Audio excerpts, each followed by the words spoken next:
Patty Smith Hill, presented by Abby Biskins, Andrea Burkle, and Karina Johnson. Hey, I heard that you are now a kindergarten teacher. Yeah, this is my first year. Did you know that Patty Smith Hill actually created an organization to represent early childhood education teachers, paraeducators, center directors, trainers, college educators, families of young children, policymakers, and advocates? Now that you mention it, I think I remember hearing a little bit about her. Well, why don't we go back in time and see what else we can find out about her? Patty Smith Hill was born on March 27, 1868 in Anchorage, Kentucky. Her whole life, her father and stepmother instilled in their children the importance of education, play, and advocating for those who can't advocate for themselves.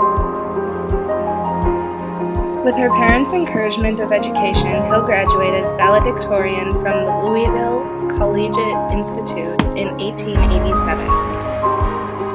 Around the time Patty graduated, there were more than 1 million children ages 10 to 15 that were employed. Employers were also hiring children as young as 5 or 6, working up to 20 hours a week. Hill was a leader in the progressive education movement of the late 19th and early 20th centuries. She wanted to reform the more structured programs of Frederick Froebel. Frederick Froebel was a German educationalist who was thought of as the creator of the kindergarten system. He believed in the hands-on learning and was a strong advocate of learning through play. Many of his ideas were brought to the States with a wave of German immigration in the 1850s, which was mostly caused by economic distress and potato famine. Patty Hill encouraged deeper research of Froebel's views.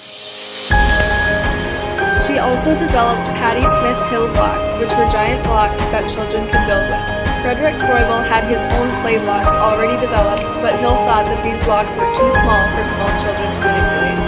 Instead, she made her own that were 16 times bigger than Froebel's. They were meant to be large enough for kids to build structures that would allow them to engage in dramatic play. Hill was a leader in the kindergarten movement, which may explain why she became the principal at the Louisville Kindergarten Training School for 12 years. She also advocated largely for the value of free play. She stressed the importance of creativity and natural instincts in children. While working at the school in Louisville, she and her sister Mildred wrote a song called Good Morning to All, which was sung every morning with Patty's students. Later, this song became more popularly known as the Happy Birthday to You song.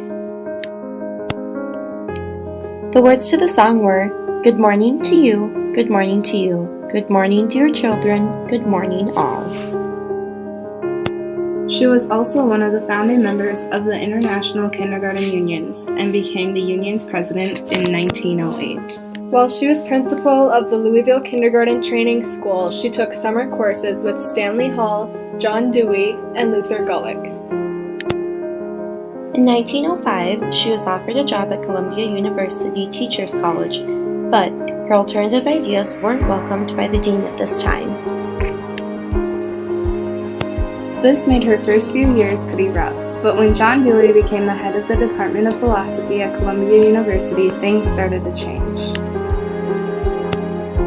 Hill followed a lot of John Dewey's principles of education. She worked with a psychologist named Agnes Rogers to develop 84 kindergarten habits, which they named Tentative Inventory of Habits. In 1910, Hill was appointed as head of the college's Department of Kindergarten Education and a full professor in 1922.